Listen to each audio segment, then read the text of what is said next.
Hi friends, welcome to my cooking YouTube channel. ಬನ್ನಿ ಇವತ್ತಿನ recipe ಏನಂತ ನೋಡೋಣ. ನಾನು ಇಲ್ಲಿ 1 ಕಪ್ ರವಾದಿಂದ ಢೋಕ್ಲಾವನ್ನು ಮಾಡ್ತಾಯಿದ್ದೀನಿ. ಯಾವ ರೀತಿ ಮಾಡ್ಕೊಳ್ಳೋದು ಅಂತ ನೋಡ್ಕೊಳ್ಳೋಣ ಬನ್ನಿ ಫ್ರೆಂಡ್ಸ್.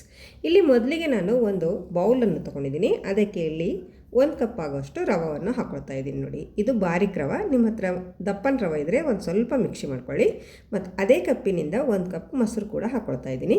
ಸೇಮ್ ಅಳತೆಯಲ್ಲಿ ಮೊಸರು ಮತ್ತು ರವೆ ತೊಗೊಳ್ಬೇಕು. ರುಚಿಗೆ ತಕ್ಕಷ್ಟು ಉಪ್ಪು, ಒಂದು ಅರ್ಧ ಸ್ಪೂನಷ್ಟು ಸಕ್ಕರೆ ಮತ್ತು ಒಂದು 2 ಸ್ಪೂನಷ್ಟು ನಾನಿಲ್ಲಿ ಅಡುಗೆ ಎಣ್ಣೆಯನ್ನು ಹಾಕ್ಕೊಳ್ತಾ ಇದ್ದೀನಿ.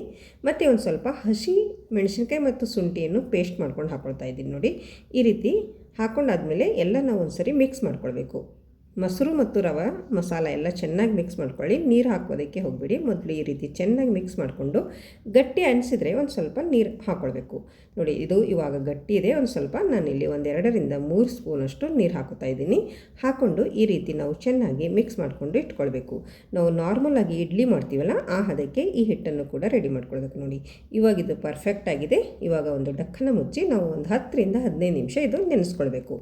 ಅಲ್ಲಿವರೆಗೆ ನಾವು ಇಲ್ಲಿ ಒಂದು ಕೇಕ್ ಟೀನನ್ನು ತಗೊಂಡು ಇದಕ್ಕೆ ನಾವು ಎಣ್ಣೆ ಅಥವಾ ತುಪ್ಪ ಹಚ್ಕೊಂಡು ಇಟ್ಕೊಳ್ಬೇಕಾಗುತ್ತೆ. ರೆಡಿ ಮಾಡ್ಕೊಂಡು ಇಟ್ಕೊಳ್ಬೇಕು ನಾವು. ಈ ರೀತಿ ಮೊದಲೇ ಈ ರೀತಿ ಕೇಕ್ ಟೀನ್ ಇದ್ದರೆ ಕೇಕ್ ಟೀನ್ ತಗೊಳ್ಳಿ, ಇಲ್ಲಾಂದರೆ ನಿಮ್ಮ ಹತ್ರ ಯಾವುದಾದ್ರೂ ಒಂದು ಟಿಫಿನ್ ಬಾಕ್ಸ್ ಇದ್ದರೂ ನಡೆಯುತ್ತೆ. ಇವಾಗ ಅಷ್ಟರ ಮೇಲೆ ಒಂದು ಕುಕ್ಕರನ್ನು ಇಟ್ಟಿದ್ದೀನಿ. ಅದಕ್ಕೆ ಒಂದು 2 ಗ್ಲಾಸಷ್ಟು ನೀರನ್ನು ಹಾಕ್ಕೊಳ್ತಾ ಇದ್ದೀನಿ. ನೋಡಿ, ಇವಾಗ ಮತ್ತೆ ಇದಕ್ಕೆ ಈ ರೀತಿ ಒಂದು ಸ್ಟ್ಯಾಂಡ್ ಇರುತ್ತಲ್ವ, ಈ ಸ್ಟ್ಯಾಂಡನ್ನು ಇಟ್ಕೊಂಡು ನಾವು ಇದರಲ್ಲಿ ಢೋಕ್ಲಾ ಮಾಡ್ಕೊಳ್ಬೇಕಾಗುತ್ತೆ. ಅದಕ್ಕೋಸ್ಕರ ನೀರು ಕುದಿಯೋದಕ್ಕೆ ಇಡ್ತಾ ಇದ್ದೀನಿ. ನೋಡಿ, ಇಲ್ಲಿ ನಮ್ಮ ರವೆ ಯಾವ ರೀತಿ ನೆಂದಿದೆ ನೋಡ್ಕೊಳ್ಳೋಣ. ಒಂದು 10-15 ನಿಮಿಷ ಆಗಿದೆ. ನೋಡಿ, ಚೆಕ್ ಮಾಡ್ಕೊಳ್ಳಿ. ಇಲ್ಲಿ ನೀರು ರವೆ ಎಲ್ಲ ಹೀರ್ಕೊಂಡು ಒಂದು ಸ್ವಲ್ಪ ಗಟ್ಟಿಯಾಗಿದೆ. ನೋಡಿ, ಅದಕ್ಕೋಸ್ಕರ ನಾನಿಲ್ಲಿ ಇನ್ನೊಂದು ಸ್ವಲ್ಪ ನೀರನ್ನು ಹಾಕೋತಾ ಇದ್ದೀನಿ. ಒಂದು 2 ಸ್ಪೂನಷ್ಟು ನೀರು ಹಾಕ್ಕೊಂಡು ಮತ್ತೆ ಒಂದು ಸರಿ ಚೆನ್ನಾಗಿ ಮಿಕ್ಸ್ ಮಾಡ್ಕೊಳ್ಳಿ. ನೋಡಿ, ಈ ರೀತಿ ನಾವು ಈ ಹದಕ್ಕೆ ಈ ಮಿಶ್ರಣವನ್ನು ರೆಡಿ ಮಾಡಿಕೊಂಡು ಇಟ್ಕೊಳ್ಬೇಕು. ಇವಾಗ ಇದಕ್ಕೆ ನಾನು ಒಂದು ಈನೋ ಪ್ಯಾಕೆಟನ್ನು ಹಾಕ್ಕೊಳ್ತಾ ಇದ್ದೀನಿ. ನೋಡಿ, ಇನ್ನೂ ಪ್ಯಾಕೆಟ್ ಹಾಕ್ಕೊಂಡು ಇದ್ರ ಮೇಲೆ ಒಂದು ಸ್ವಲ್ಪ ನೀರನ್ನು ಹಾಕ್ಕೊಂಡು ನಾನು ಮತ್ತೆ ಇದನ್ನು ಚೆನ್ನಾಗಿ ಮಿಕ್ಸ್ ಮಾಡ್ತಾ ಇದ್ದೀನಿ. ಈನೋ ಇದ್ದರೆ ಈನೋ ಹಾಕ್ಕೊಳ್ಳಿ, ಇಲ್ಲಾಂದರೆ ನೀವು ಅಡುಗೆ ಸೋಡಾ ಕೂಡ ಹಾಕ್ಕೊಳ್ಬೋದು. 1 ಸ್ಪೂನ್ ಅಡುಗೆ ಸೋಡಾ ಹಾಕ್ಕೊಂಡು ಕೂಡ ನಾವು ಈ ಢೋಕ್ಲಾ ಮಾಡ್ಕೊಳ್ಬಹುದು. ನೋಡಿ, ಇವಾಗ ಇದು ಪರ್ಫೆಕ್ಟ್ ಆಗಿದೆ. ಇವಾಗ ನಾನು ಇಲ್ಲಿ ರೆಡಿ ಮಾಡಿಟ್ಟಿಕೊಂಡಿರುವ ಕೇಕ್ ಟೀನಿಗೆ ಈ ಮಿಶ್ರಣವನ್ನು ನಾನು ಇದಕ್ಕೆ ಹಾಕ್ಕೊಳ್ತಾ ಇದ್ದೀನಿ. ನೋಡಿ ಫ್ರೆಂಡ್ಸ್, ಈ ಮಿಶ್ರಣವನ್ನು ಇದಕ್ಕೆ ಹಾಕ್ಕೊಂಡು ಒಂದು ಸ್ವಲ್ಪ ಈ ರೀತಿ ಸೆಟ್ ಮಾಡ್ಕೊಳ್ಳಿ. ಸೆಟ್ ಮಾಡಿಕೊಂಡು ನಾವು ಇಲ್ಲಿ ಕುದಿಯುತ್ತಿರುವ ನೀರಿಗೆ ಈ ಪ್ಲೇಟನ್ನು ಇಟ್ಬಿಡೋಣ.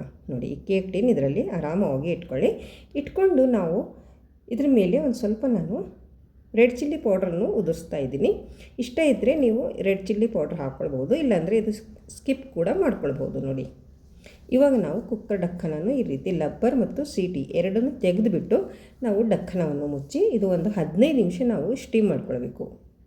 ಒಂದು 12-15 ನಿಮಿಷದವರೆಗೆ ಸ್ಟೀಮ್ ಮಾಡ್ಕೊಳ್ಬೇಕಾಗುತ್ತೆ. ಇವಾಗ ಒಂದು 12-15 ನಿಮಿಷ ಆಯಿತು. ಯಾವ ರೀತಿಯಾಗಿದೆ ಅಂತ ನಾವು ತೆಗೆದು ನೋಡೋಣ. ನೋಡಿ ಫ್ರೆಂಡ್ಸ್, ಈ ರೀತಿ ಆರಾಮವಾಗಿ ತೆಗೆದುಕೊಳ್ಳಿ. ನೋಡಿ, ನಮ್ಮ ಈ ಢೋಕ್ಲಾ ರೆಡಿಯಾಗಿದೆ. ನೋಡಿ, ಒಂದು ಚಾಕುದಿಂದ ನೀವು ಚೆಕ್ ಮಾಡ್ಕೊಳ್ಬೋದು. ಚಾಕುಗೆ ಅಂಟ್ಕೋತಾ ಇಲ್ಲ ಅಂದರೆ ಇದು ಪರ್ಫೆಕ್ಟ್ ಆಗಿದೆ ಅಂತ ಅರ್ಥ. ಇವಾಗ ಇದು ಪರ್ಫೆಕ್ಟಾಗಿ ರೆಡಿಯಾಗಿದೆ. ನಾನು ಇವಾಗ ಇದನ್ನು ಆರಾಮವಾಗಿ ತೆಗಿತಾ ಇದ್ದೀನಿ. ನೋಡಿದ್ರೆ ಫ್ರೆಂಡ್ಸ್, ಎಷ್ಟೊಂದು ಚೆನ್ನಾಗಿ ಬಂದಿದೆ ಅಂತ. ನೋಡಿ, ತೆಗೆದಿಟ್ಕೊಂಡಿದ್ದೀನಿ. ಒಂದು ಸ್ವಲ್ಪ ಆರೋದಕ್ಕೆ ಬಿಡೋಣ. ಅಲ್ಲಿವರೆಗೆ ನಾವು ಇದಕ್ಕೆ ಒಂದು ಒಗ್ಗರಣೆ ರೆಡಿ ಮಾಡ್ಕೊಳ್ಳೋಣ. ನೋಡಿ, ಇಲ್ಲಿ ಒಂದು ಫ್ರೈ ಪ್ಯಾನಲ್ಲಿ ಒಂದು 2-3 ಸ್ಪೂನಷ್ಟು ಎಣ್ಣೆ ಹಾಕ್ಕೊಂಡಿದ್ದೀನಿ. ಒಂದು ಸ್ವಲ್ಪ ಸಾಸಿವೆ ಮತ್ತು ಒಂದು ಸ್ವಲ್ಪ ಹಸಿ ಮೆಣಸಿನ್ಕಾಯನ್ನು ಉದ್ದುದ್ದಾಗಿ ಕಟ್ ಮಾಡಿಕೊಂಡು ಹಾಕ್ಕೊಳ್ತಾ ಇದ್ದೀನಿ. ಮತ್ತು ಒಂದು ಸ್ವಲ್ಪ ಇಲ್ಲಿ ಬಿಳಿ ಎಳ್ಳನ್ನು ಕೂಡ ನಾನಿಲ್ಲಿ ಹಾಕ್ಕೊಳ್ತಾ ಇದ್ದೀನಿ. ನೋಡಿ, ಒಂದು ಸ್ವಲ್ಪ ಎಳ್ಳು ಹಾಕ್ಕೊಂಡು ಮತ್ತು ಒಂದು ಸ್ವಲ್ಪ ಕರಿಬೇವಿನ ಸೊಪ್ಪನ್ನು ಹಾಕ್ಕೊಂಡು ಇದು ಚೆನ್ನಾಗಿ ಫ್ರೈ ಮಾಡ್ಕೊಳ್ಳೋಣ. ಒಂದು 2 ನಿಮಿಷದವರೆಗೆ ಇದು ಚೆನ್ನಾಗಿ ಫ್ರೈ ಆದಮೇಲೆ ನಾವು ಇದು ಒಂದು ಸೈಡಲ್ಲಿ ತೆಗೆದಿಟ್ಕೊಳ್ಳೋಣ. ನೋಡಿ, ಇದು ಇವಾಗ ರೆಡಿಯಾಗಿದೆ. ಇವಾಗ ಗ್ಯಾಸನ್ನು ಆಫ್ ಮಾಡಿಕೊಂಡು ನಾವು ಇದು ಒಂದು ಸೈಡಲ್ಲಿ ಇಟ್ಕೊಳ್ಳೋಣ. ಇಲ್ಲಿ ನಮ್ಮ ಢೋಕ್ಲಾ ಇವಾಗ ಆರಿದೆ. ಒಂದು ಸ್ವಲ್ಪ ಆರಿದ ಮೇಲೆ ನಾವು ಈ ಚಾಕುದಿಂದ ಸೈಡಲ್ಲೆಲ್ಲ ಈ ರೀತಿ ತೆಗೆದುಕೊಳ್ಬೇಕು. ನೋಡಿ, ಈ ರೀತಿ ಸೈಡಲ್ಲಿ ಚಾಕುದಿಂದ ಕಟ್ ಮಾಡ್ಕೊಳ್ಬೇಕು. ಈ ರೀತಿ ತೆಗೆದುಕೊಂಡು ಒಂದು ಪ್ಲೇಟಿಗೆ ಈ ರೀತಿ ಉಲ್ಟಾ ಮಾಡಿಕೊಂಡು ನಾವು ಒಂದು ಪ್ಲೇಟಿನಲ್ಲಿ ಇದು ತೆಗೆದುಕೊಳ್ಳೋಣ. ನೋಡಿ ಫ್ರೆಂಡ್ಸ್, ಎಷ್ಟೊಂದು ಚೆನ್ನಾಗಿ ಬಂದಿತ್ತು ನಮ್ಮ ಢೋಕ್ಲಾ ಅಂತ ನೋಡ್ಕೊಳ್ಬೋದು. ಎಷ್ಟು ಜಾಲಿ ಥರ ಬಂದಿದೆ. ನೋಡಿದ್ರೆ ಗೊತ್ತಾಗ್ತಾ ಇದೆ ಎಷ್ಟೊಂದು ಜಾಲಿ ಥರ ಬಂದಿದೆ ಅಂತ. ಸೂಪರ್ ಆಗಿರುವ ನಮ್ಮ ರವಾ ಢೋಕ್ಲಾ ರೆಡಿ ಆಯಿತು. ನೋಡಿ, ಇವಾಗ ಈ ಒಗ್ಗರಣೆಯನ್ನು ರೆಡಿ ಮಾಡ್ಕೊಂಡು ಇಟ್ಕೊಂಡಿದ್ದೇವಲ್ಲ, ಅದನ್ನು ಇದ್ರ ಮೇಲೆ ಹಾಕ್ಕೊಳ್ಬೇಕು.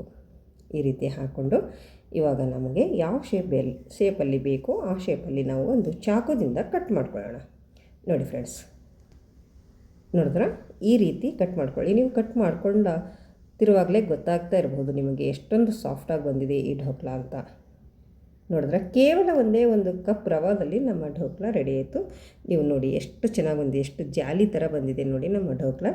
ಸೂಪರಾಗಿರುವ ನಮ್ಮ ರವಾ ಢೋಕ್ಲ ಅಂತೂ ರೆಡಿ ಆಯಿತು. ನೀವು ಒಂದು ಸರ್ತಿ ಮಾಡಿ ನೋಡಿ ಹೇಗೆ ಬಂತು ಅಂತ ಕಮೆಂಟಲ್ಲಿ ತಿಳಿಸಿ ಫ್ರೆಂಡ್ಸ್. ಮನೆಯಲ್ಲಿ ಮಾಡಿಕೊಡಿ, ಎಲ್ಲರೂ ತುಂಬಾ ಇಷ್ಟಪಟ್ಟು ತಿಂತಾರೆ. ಮತ್ತು ಮಕ್ಕಳಿಗೆ ಟಿಫಿನ್ ಬಾಕ್ಸ್ಗಳಲ್ಲಿ ಕೂಡ ನೀವು ಈ ರೀತಿ ಮಾಡಿ ಟಿಫಿನ್ ಬಾಕ್ಸಲ್ಲಿ ಹಾಕಿ ಕೊಡ್ಬೋದು. ನೋಡಿದ್ರೆ ನಿಮ್ಮ ಹತ್ತಿರದಿಂದ ತೋರಿಸ್ತಾ ಇದ್ದೀನಿ ಎಷ್ಟೊಂದು ಚೆನ್ನಾಗಿ ಬಂದಿದೆ ಅಂತ. ಐ ಹೋಪ್ ಇವತ್ತಿನ ವಿಡಿಯೋ ಇಷ್ಟ ಆಗಿದೆ ಅಂತ ಅನ್ಕೋತೀನಿ. ಇಷ್ಟ ಆದರೆ ಒಂದು ಲೈಕ್ ಮಾಡಿ, ಶೇರ್ ಮಾಡಿ, ಕಮೆಂಟ್ ಮಾಡಿ, ಮತ್ತು ನನ್ನ ರೆಸಿಪಿಯನ್ನು ನಿಮ್ಮ ಫ್ಯಾಮಿಲಿ ಆ್ಯಂಡ್ ಫ್ರೆಂಡ್ಸಿಗೆ ಹೆಚ್ಚು ಶೇರ್ ಮಾಡಿ ಫ್ರೆಂಡ್ಸ್. ಮತ್ತು ನನ್ನ ಚಾನಲನ್ನು ಯಾರು ಸಬ್ಸ್ಕ್ರೈಬ್ ಮಾಡಿಕೊಂಡಿಲ್ಲ ಅವರು ಸಬ್ಸ್ಕ್ರೈಬ್ ಮಾಡ್ಕೊಳ್ಳಿ.